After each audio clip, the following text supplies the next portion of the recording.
Bienvenidos. En este capítulo vamos a establecer una cadena profética que nos da la Biblia. Esta cadena profética la vamos a establecer en base a la lectura del capítulo 7 del libro de Daniel. Más o menos vamos a comenzar como punto de partida en el año 550 a.C., que es la época en la que el profeta Daniel vivía en Babilonia, cuando los judíos el pueblo de Dios estaba cautivo en Babilonia, cuando fue deportado de Jerusalén por el rey Nabucodonosor. Entonces, a la hora que nosotros establezcamos esta cadena profética o recorramos el capítulo 7 del libro de Daniel, vamos a avanzar, como dije, versículo a versículo, y vamos a revisitar los hechos históricos que están relacionados a esta profecía. Vamos a recorrer los reinos que se han ido dando en el mundo a partir de ese momento y hasta el día de hoy. Y aún vamos a avanzar un poquito más en el tiempo porque esta profecía llega hasta más adelante del día de hoy, ¿no?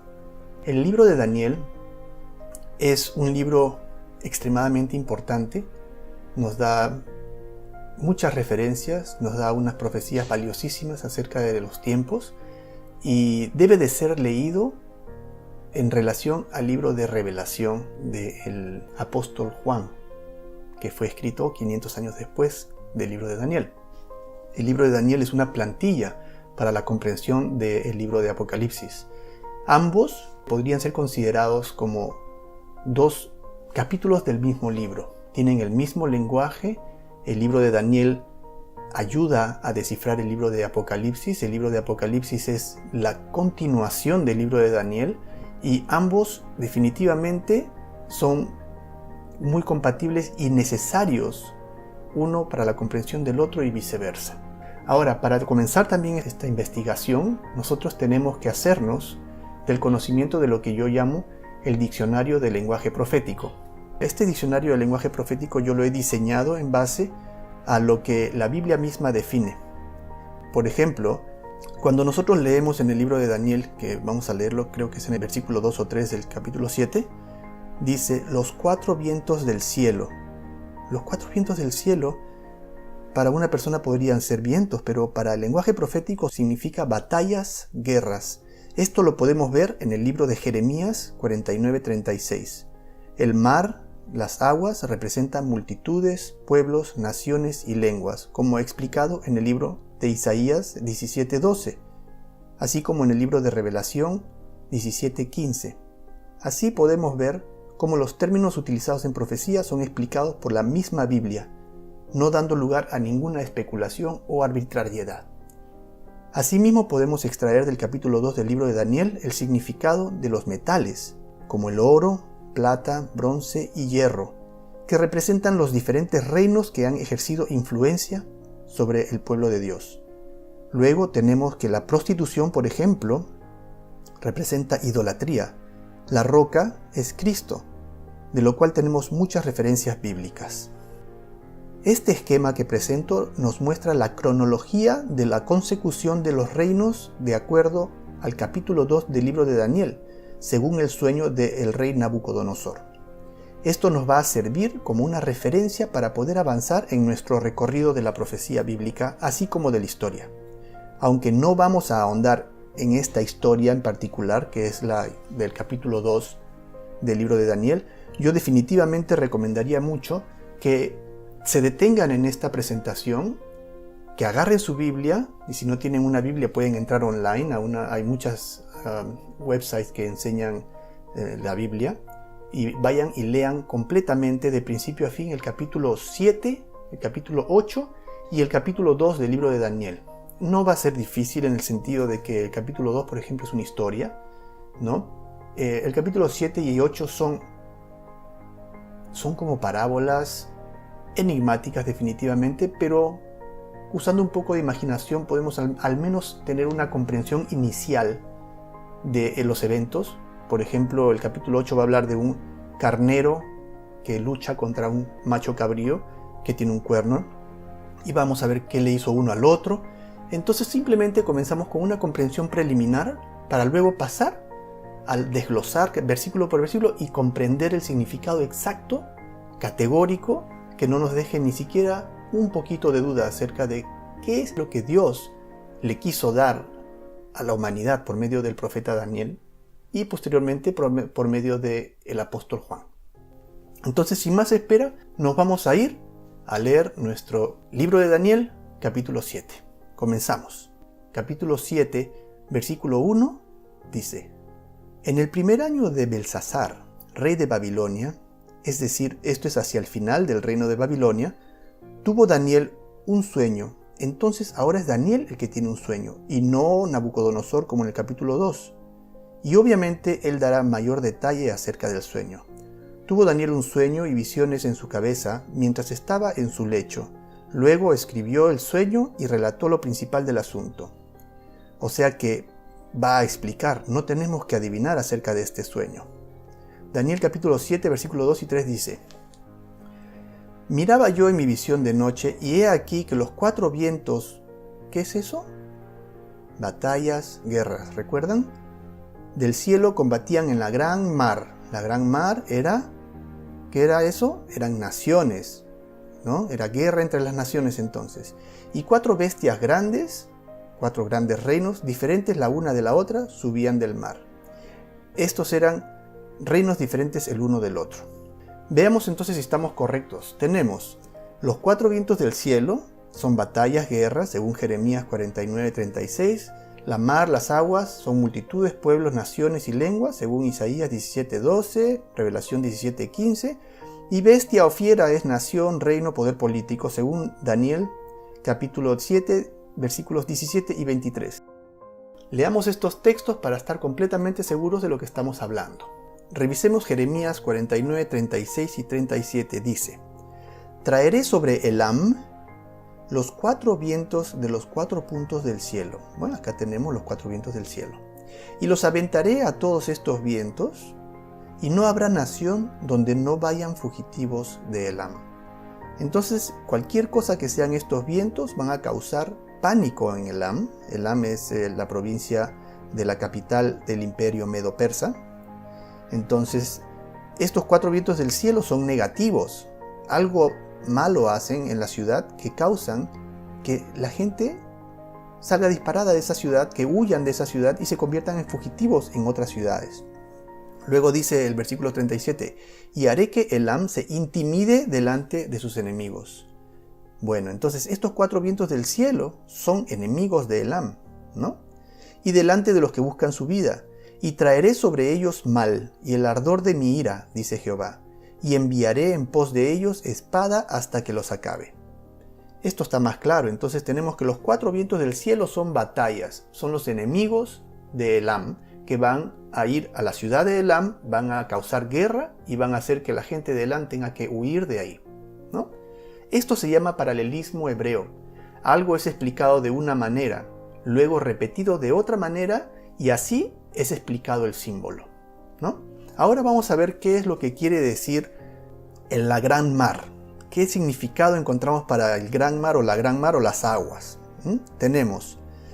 Leamos Isaías 17:12, dice: Hay multitud de muchos pueblos que harán ruido como estruendo del mar, y murmullo de naciones que harán alboroto como bramido de muchas aguas. Entonces tenemos acá que el mar está relacionado a las naciones en este versículo, ¿no? Luego tenemos Salmos 65:7, dice: El que sosiega el estruendo de los mares, el estruendo de sus ondas y el alboroto de las naciones. Segundo versículo que está relacionando los mares con las naciones. Y el más contundente es el que podemos leer en Apocalipsis 17:15, donde dice: El ángel me dijo también: Las aguas que has visto donde la ramera se sienta son pueblos, muchedumbres, naciones y lenguas. Aquí tenemos el segundo símbolo explicado claramente. Las aguas o mares son naciones, pueblos, muchedumbres y lenguas. ¿Qué encontramos para bestia? Vamos a leer entonces los versículos 17 y 23 del libro de Daniel capítulo 7 para ver el significado de bestia. Dice, Daniel 7:17: Estas 4 grandes bestias son 4 reyes que se levantarán en la tierra. Daniel 7:23 dice: El ángel dijo así: La 4ª bestia será un 4º reino, en la tierra, el cual será diferente a todos los otros reinos, y a toda la tierra devorará, trillará y despedazará. Entonces lo tenemos muy claro. Una bestia es un rey o un reino. No podemos convertirlo en otra cosa. La Biblia es bien clara explicando su simbología. Cualquier otra interpretación ya es producto de la imaginación humana, ¿no? Tenemos que, si nosotros respetamos la simbología que la misma Biblia provee, no nos es difícil comprender las profecías. De la misma manera que no nos es difícil llevar ninguna disciplina. Cuando yo veo a una persona leyendo un libro aparentemente incomprensible, como de arquitectura avanzada o matemáticas, pues me imagino por un minuto, caramba, es un genio. Sin embargo, razono luego y digo, no, bueno, esta persona estudia eso, es lo que hace de por vida, lo ha hecho por años. Entonces, simplemente se trata de conocer los signos, los símbolos. Lo mismo ocurre con la Biblia. Si uno comprende la simbología, simplemente la lectura se hace sencilla, la comprensión se hace clara y no es una, como le llaman en inglés, rocket science, ¿no? Una ciencia oculta que uno no pueda comprender. Esto es sencillo, simplemente que hay que jugar el juego utilizando las reglas que ese juego da, ¿no? Y el concepto de bestias no es un concepto peyorativo. A la hora que la Biblia habla sobre bestias, no está queriendo utilizar una connotación negativa. Simplemente una bestia es un animal. Así es sencillo. Y el hecho de relacionar reinos, países o naciones con bestias no es un concepto antiguo ni solamente bíblico. Es algo que se hace hasta el día de hoy. Por ejemplo, tenemos que el país de Inglaterra se representa a sí mismo, se identifica con el león de los mares, ¿no? Ellos lo colocan en sus estampillas, en sus escudos de armas, en sus libros históricos. Inglaterra, para todos en este mundo, es el león de los mares. ¿Y qué es China? ¿Cómo conocemos a China? China es conocido como el dragón o el oso. ¿Quién es el oso? El oso es Rusia. Para todos en este mundo, Rusia es conocido como el oso, ¿no?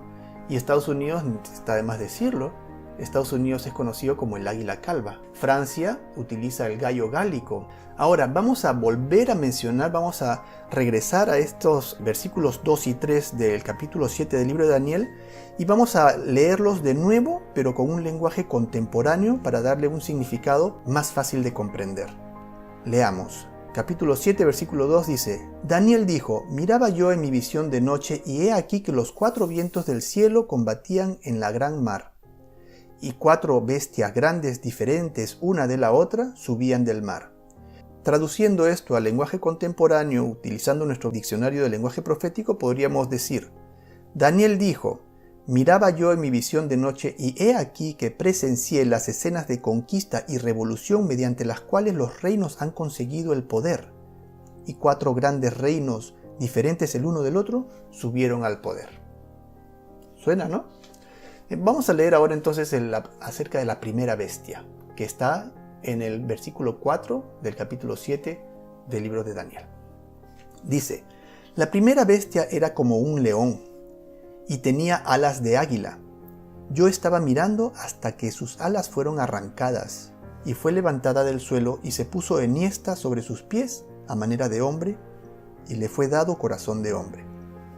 Bueno, tenemos que el primer reino que encontramos en el capítulo 2 del libro de Daniel, no en este sino en el 2, es la cabeza de oro. Daniel lo identificó como Babilonia, la primera bestia. El león con alas de águila, dicho sea de paso, en aquel tiempo era uno de los símbolos con que se identificaba a sí mismo el reino de Babilonia. Estas son algunas de las reliquias excavadas en la antigua ciudad de Babilonia. Podemos apreciar el detalle del león con alas de águila, pueden darse cuenta, ahí en algunos se nota más, en algunos se nota menos, sin embargo es claro que aquí todos son leones con alas de águila. No ha de haber sido difícil para Daniel saber a quién se refería este león con alas de águila. Entonces vamos a concluir que esta primera bestia es el reino de Babilonia, que reinó desde el año 605 hasta el 539 a.C., hasta que fue conquistado por el rey Ciro del reino medo-persa. Este va a ser el primer eslabón de nuestra cadena profética y corresponde a la cabeza de oro del sueño de Nabucodonosor en el capítulo 2 del libro de Daniel. Bueno, además de la referencia arqueológica que tenemos acerca del león con alas de águila siendo el reino de Babilonia, vamos a ver qué es lo que la Biblia nos dice acerca de su connotación, la connotación de Babilonia con un león y con un águila. Vamos a ver, leamos.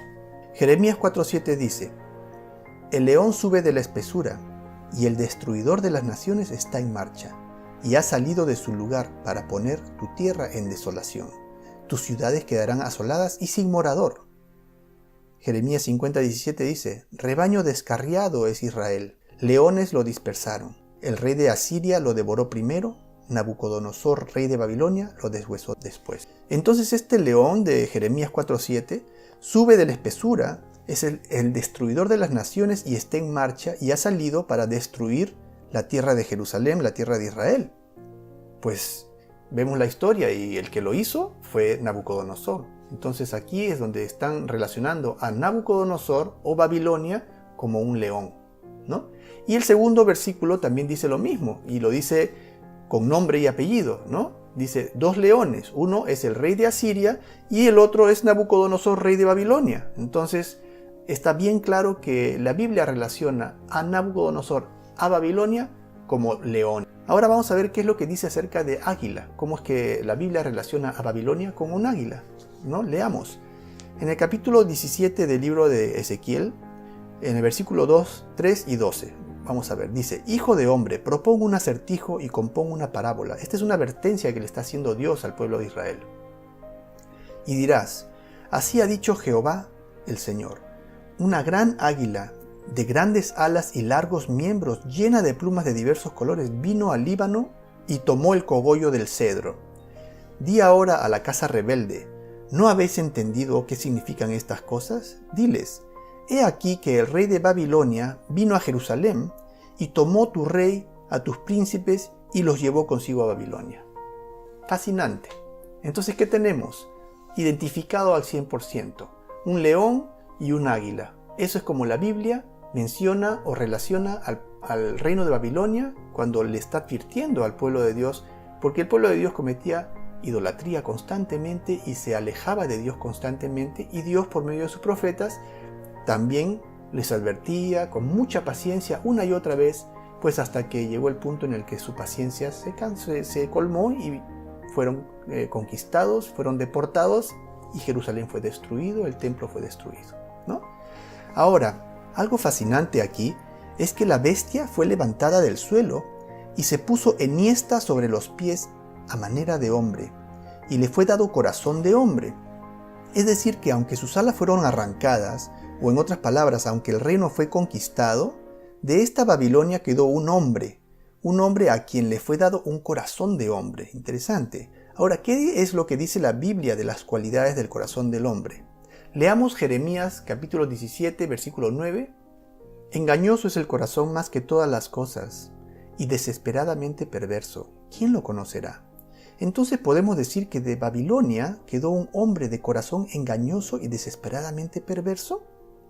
Guardemos este concepto para más tarde en nuestro estudio, cuando vamos a revisitar a este hombre y descubrir su identidad. Cuando leemos la Biblia vamos a encontrar que la nación de Babilonia está constantemente presente desde el Génesis, cuando se habla sobre la Torre de Babel, por eso vino el nombre de Babilonia, hasta el libro de Apocalipsis, que se presenta a Babilonia como la ciudad que personifica al enemigo de Dios, al enemigo del pueblo de Dios, personifica el mal. La palabra Babel significa Bab, portal, el Dios, portal a Dios, donde el ser humano toma las prerrogativas de la divinidad y usurpa el rol de Dios. Llama la atención como, aunque la propia ciudad de Babilonia dejó de existir hace bastante tiempo, ella es aún nombrada en la Biblia en numerosas oportunidades como la causante de grandes males. Se le menciona en el libro de Apocalipsis, capítulo 17, como la madre de todas las rameras y las abominaciones de la tierra, y como la causante de la muerte de los santos y los mártires de Dios. ¿Será posible que Babilonia de alguna manera esté presente aún en estos tiempos? La Biblia nos dice que esta ciudad, este reino, se personificó en un individuo. ¿Y qué pasó con este individuo? Este tema es en extremo importante y central en nuestro estudio. Sin embargo, ya llegará el momento en el cual vamos a buscar la identidad de este personaje. Por ahora vamos a continuar nuestra cadena profética con el siguiente reino. Y vamos a leer ahora el versículo 5 del capítulo 7 del libro de Daniel, que dice: Y he aquí otra segunda bestia, semejante a un oso, la cual se alzaba de un costado más que del otro y tenía en su boca 3 costillas entre los dientes. Y le fue dicho así: levántate y devora mucha carne. Bueno, esta segunda bestia, este segundo reino, aparece como un oso que se levanta más de un lado que del otro y tiene 3 costillas en la boca, obviamente las costillas de la primera bestia a la cual ha devorado. Pero no es... Vamos a llegar a un punto en el cual vamos a determinar fehacientemente que esto es Medo-Persia por otras características que estamos a punto de revisar. Sin embargo, la propia Biblia nos dice que el reino que le sucedió a Babilonia fue el reino Medo-Persa. Aquí lo podemos encontrar en el capítulo 5, el versículo 28. Daniel le dice a Belsasar, rey de Babilonia: tu reino ha sido roto y dado a los medos y a los persas. Eso ya nos lo hace más fácil, ¿no? La historia también lo corrobora cuando uno lo busca en Británica o en cualquier lado. El reino medo-persa fue el que conquistó a Babilonia. Sin embargo, vamos a ver qué características nos dice la Biblia que tiene este imperio, el cual también corresponde al pecho y brazos de plata de la estatua del sueño de Nabucodonosor en el capítulo 2 del libro de Daniel. Entonces esta bestia viene y devora la carne de la primera bestia y va a hacerle guerra y a reemplazarla. Y tenía 3 costillas en su boca y un lado era más alto que el otro. Ahora, los medos y los persas no estaban distribuidos equitativamente en el reino. Los medos eran la clase dominante anterior a la conquista de Babilonia. ¿Por qué nosotros tenemos, por ejemplo, algo muy llamativo es, cuando hablamos del reino de Babilonia es Babilonia, el reino de Egipto, Egipto. Cuando hablamos de Grecia es Grecia. Pero ¿por qué Medo-Persia? ¿Por qué no Medo? ¿O por qué no Persia? Eso es porque el reino Medo-Persa era especial en el sentido que existían 2 etnias juntas en el reino. Existía la clase dominante, que eran los medos, y la clase trabajadora, subyugada, que eran los persas. Esa fue en la época en la que reinaba un rey llamado Ciaxares, que era el abuelo de Ciro el Grande. Ese es antes de Nabucodonosor, ¿no? Tanto así, antes, pero al mismo tiempo contemporáneo. ¿Por qué? Porque Ciaxares hizo alianza con Nabopolázar, el padre de Nabucodonosor, y le dio a su hija, a Mitis, para que se casara, porque en esa época el imperio dominante era el imperio asirio. Ni Babilonia ni los medo-persas eran dominantes. Ellos querían más bien deshacerse del imperio asirio. Entonces, en esa época, Ciaxares era el rey y el imperio era medo, y los persas eran los esclavos, la clase trabajadora. Pasa el tiempo y luego Ciro, el famoso Ciro el Grande, el que convirtió el reino medo-persa en el imperio medo-persa que dominó todo el mundo antiguo, era el nieto de Ciaxares y no era medo, él era mestizo. Él era el producto del matrimonio entre Mandane, hija de Ciaxares, medo, con Astiagis, que era persa, ¿no? Eso fue una artimaña que hizo Ciaxares. La historia es un poco larga, pero fue una estrategia que él tenía para mantenerse en el poder. Y fue Ciro el que levantó al pueblo persa en contra de los medos y el imperio se convirtió en persa predominantemente y de ahí la dinastía de Ciro se continuó persa. Entonces tenemos que la Biblia majestuosamente lo explica en una línea sencilla y dice: es un oso que se levanta más de un lado que del otro, ¿no? Y tenía 3 costillas en la boca. Esas 3 costillas en la boca fueron las 3 grandes conquistas que hizo el imperio medo-persa o Ciro el Grande, que destruyó el poderío y la hegemonía que tenía Babilonia sobre el mundo antiguo, ¿no? Estas son la conquista de Lidia en el año 547 a.C., la conquista de Babilonia en el año 539 y finalmente la conquista de Egipto en el año 525. Entonces tenemos que el reino medo-persa o el imperio medo-persa comenzó su periodo de dominio en el año 539 y terminó en el año 331 a.C. cuando fue conquistado por Grecia. Ahora nos detenemos un rato de la lectura del libro de Daniel capítulo 7 y nos vamos a pasar al capítulo 8 para corroborar esto y darle otro tinte que nos va a ayudar a comprender y explicarnos fehacientemente que estos dos reinos, que son el segundo y el tercer reino de la cadena profética, son en efecto el reino medo-persa y el reino de Grecia. Leamos. Dice: en el año tercero del reinado del rey Belsasar me apareció una visión a mí, Daniel, después de aquella que me había aparecido antes. Vi en visión. Cuando la vi, yo estaba en Susa, que es la capital del reino, en la provincia de Elam. Vi pues en visión estando junto al río Ulai. Esto es extremadamente interesante, fascinante. Mientras que él está en Babilonia, bajo el dominio de Belsasar, junto con todo el pueblo de Dios que fue deportado de Jerusalén, él en su visión no está en Babilonia, él en su visión está en la capital del imperio medo o del reino medo-persa. Él estaba yo en Susa, en la capital del reino, no del reino de Babilonia, porque Susa no es la capital del reino de Babilonia. Susa es la capital del reino medo-persa. En su visión él estaba ahí, y que es la provincia de Elam. Y vi pues en visión junto al río Ulai. El río Ulai está en Elam, ¿no? Entonces él está en el reino medo-persa en su visión. Y dice así: alcé los ojos y miré, y he aquí un carnero que estaba delante del río, y tenía 2 cuernos. Aunque los cuernos eran altos, uno era más alto que el otro, y el más alto creció después. Interesante, es otra manera de ver lo que ocurrió con el reino medo-persa. Este es un carnero que tiene 2 cuernos. Aunque los 2 eran altos, dice, uno de ellos era más alto que el otro, y el más alto creció después. Es otra manera de ver al oso que se levanta de un lado más que del otro. Aquí te explica más que la segunda faceta del reino medo-persa es la más grande, porque aunque Ciaxares era un rey que tenía dominio, nunca llegó a ser emperador o nunca llegó a tener dominio sobre todo Mesopotamia y sobre todo el mundo antiguo, como lo tuvo Ciro, su nieto. Entonces el segundo cuerno, que era más grande, creció después, que es la realidad. ¿Por qué? Porque después de Ciaxares vino Ciro, el cual fue mucho más grande que su abuelo. Entonces este carnero está parado en la ribera del río Ulai. Este carnero está en la capital del reino medo-persa. Este carnero aparentemente es Medo-Persia, ¿no? Dice así el versículo 4. Vi que el carnero hería con los cuernos al poniente, al norte y al sur, y que ninguna bestia se podía parar delante de él, ni había quien escapase de su poder. Y hacía conforme a su voluntad y se engrandecía.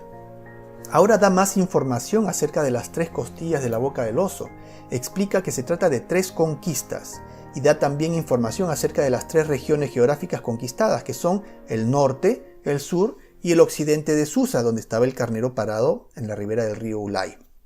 Además da a entender que este reino llegó a ser un imperio sin rival, al menos por un tiempo. Versículo 5 dice: mientras yo consideraba esto, mientras yo veía a este carnero engrandeciéndose y conquistando, mientras yo consideraba esto, he aquí un macho cabrío venía del lado del poniente. El lado del poniente es a la izquierda, ¿no? Sobre la faz de toda la tierra, sin tocar la tierra. Fascinante. Tenemos que este macho cabrío viene del poniente, viene del lado del Mediterráneo, viene corriendo tan rápido que no toca la tierra. Eso me hace acordar al Correcaminos, que es tan rápido que se le representa o se le pone en los dibujos animados como un animalito que vuela sin tocar la tierra. Exactamente es lo que dice la Biblia. Este macho cabrío fue tan rápido que no tocaba la tierra. Y hace recordar pues a las conquistas de Alejandro Magno. Alejandro Magno era tan rápido que en 9 años conquistó todo el mundo antiguo. En 9 años, este jovencito que vino de Macedonia llegó a conquistar Egipto, llegó a conquistar todo Mesopotamia, llegó a conquistar hasta la India. Pero lamentablemente, en Babilonia, un mal día, una mala noche, tomó tanto que murió de intoxicación alcohólica y no dejó ningún heredero. Entonces leamos de nuevo el capítulo 8, versículo 5. Terminemos de leerlo, en todo caso dice: mientras yo consideraba esto, he aquí un macho cabrío venía del lado del poniente sobre toda la faz de la tierra sin tocar la tierra, y aquel macho cabrío tenía un cuerno notable entre sus ojos. Versículos 6 y 7 dice: vino hasta el carnero de 2 cuernos que yo había visto en la ribera del río, y corrió contra él con la furia de su fuerza. Y lo vi que llegó junto al carnero y se levantó contra él y lo hirió y le quebró sus 2 cuernos. El carnero no tenía fuerzas para pararse delante de él, lo derribó por tanto en tierra y lo pisoteó, y no hubo quien librase al carnero de su poder. Aquí vemos cómo Grecia, bajo el comando de Alejandro Grande, conquistó al imperio medo-persa. Las flechas rojas que están en este mapa enseñan el recorrido de su conquista por todo el mundo antiguo. Entonces Daniel 8:8 dice: y el macho cabrío se engrandeció sobremanera, pero cuando estaba en su mayor fuerza, aquel gran cuerno fue quebrado, y en su lugar salieron otros 4 cuernos, notables hacia los 4 vientos del cielo.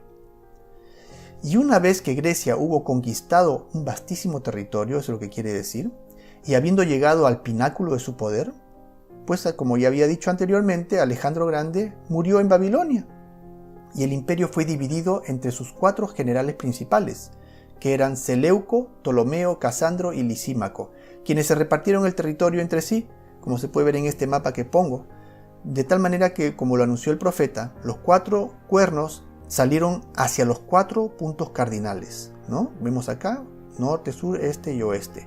Pero ¿cómo sabemos que el carnero de un solo cuerno y el macho cabrío son Medo-Persia y Grecia? Pues lo tenemos en el capítulo 8 mismo explicado, eliminando toda posibilidad de duda. En el versículo 20 al 22 dice: en cuanto al carnero que viste, que tenía 2 cuernos, estos son los reinos de Media y de Persia. Y el macho cabrío es el rey de Grecia. Y el cuerno grande que tenía entre sus ojos es el rey primero. Y en cuanto al cuerno que fue quebrado, y le sucedieron 4 cuernos en su lugar, significa que 4 reinos se levantarán de esa nación, aunque no con la fuerza de él. Punto final, pues. Una profecía impecable y precisa, dada a Daniel más de 200 años antes de los sucesos. Ya vamos comprendiendo lo que significa la infalibilidad de la Biblia. Por eso es que yo estoy haciendo este estudio. Está interesante hasta ahora. Sin embargo, a donde estamos dirigiéndonos va a dejar absolutamente a todos, sin lugar a dudas, con la boca abierta. Y eso es lo que a mí me gusta de hacer este estudio, que estoy reivindicando a este libro maravilloso, a este documento precioso que nos ha dado Dios, que se llama la Biblia, que nos enseña, que nos instruye y que es infalible. Como podemos ver, es increíble cómo una profecía puede ser tan perfecta. ¿Cómo puede decir las cosas de una manera tan sabia, precisa, sin equivocación alguna? Bueno, ahora vamos a hablar sobre la tercera bestia. Ya hemos establecido, dejamos el capítulo 7 por un minuto, nos fuimos al capítulo 8 para darle otro tinte a estas 2 bestias, que por un lado son llamadas un oso, que se levanta más de un lado que de otro, con 3 costillas en la boca, que es la segunda bestia en el capítulo 7, al cual luego le sigue esta bestia que vamos a mencionar, pero quisimos parar para poder dar esta otra connotación que da el capítulo 8, que es una explicación que complementa al conocimiento del capítulo 7 y nos enseña a comprenderlo mejor. Tenemos el capítulo 7, versículo 6, dice: después de esto, he aquí otra, semejante a un leopardo, con 4 alas de ave en sus espaldas. Tenía también esta bestia 4 cabezas y le fue dado dominio. Ahora, habiendo revisado la profecía de Daniel capítulo 8, nos resulta fácil identificar a esta bestia con Grecia, que corresponde al vientre y muslos de bronce de la estatua del sueño de Nabucodonosor en el capítulo 2 del libro de Daniel. Aquí no solo es representada como un leopardo, que es un animal rapidísimo. Es más, creo que es el animal más rápido el animal cuadrúpedo o terrestre más rápido que existe en el mundo. El chira, que le llaman, ¿no? El leopardo. Y encima este leopardo no solamente es rapidísimo, sino tiene no alas, tiene 4 alas. Entonces es un leopardo extremadamente rápido, porque si el reino de Nabucodonosor era un león con alas de águila, que denotaba su rapidez y su poder de conquistar, este tiene 4 alas. No solamente lo hace más rápido, sino tiene mucho más poder de conquistar, ¿no? Y también tiene 4 cabezas. ¿Por qué tiene 4 cabezas? Pues muy sencillo. Igual que los 4 cuernos que tenía cuando se rompió su cuerno principal, que era Alejandro Grande cuando murió. Y los 4 cuernos, como explicó anteriormente, fue que este reino se dividió en 4. Entonces este leopardo tiene 4 cabezas porque es un reino que se dividió en 4. ¿Recuerdan? Ptolomeo, Seleuco, Lisímaco, Casandro, ¿no? Los 4 generales de Alejandro Grande. Entonces el tercer eslabón de nuestra cadena profética es Grecia, que dominó desde el año 331 hasta el 168 a.C. Ahora vamos a detenernos acá porque la cuarta bestia es una bestia especial. Es una bestia que muta, es diferente a todas las bestias y es una bestia que merece toda nuestra atención y ponerla aparte. Vamos a detenernos en este estudio, vamos a pasar al siguiente capítulo en donde vamos a analizar a la cuarta bestia, que tiene 3 fases, como ya lo veremos, y definitivamente se va a llevar un buen rato de nuestra conversación explicándola, analizándola y llegando a conclusiones interesantísimas que a todos nosotros nos va a dejar maravillados. Bueno, muchas gracias. Veamos nuestro siguiente capítulo entonces.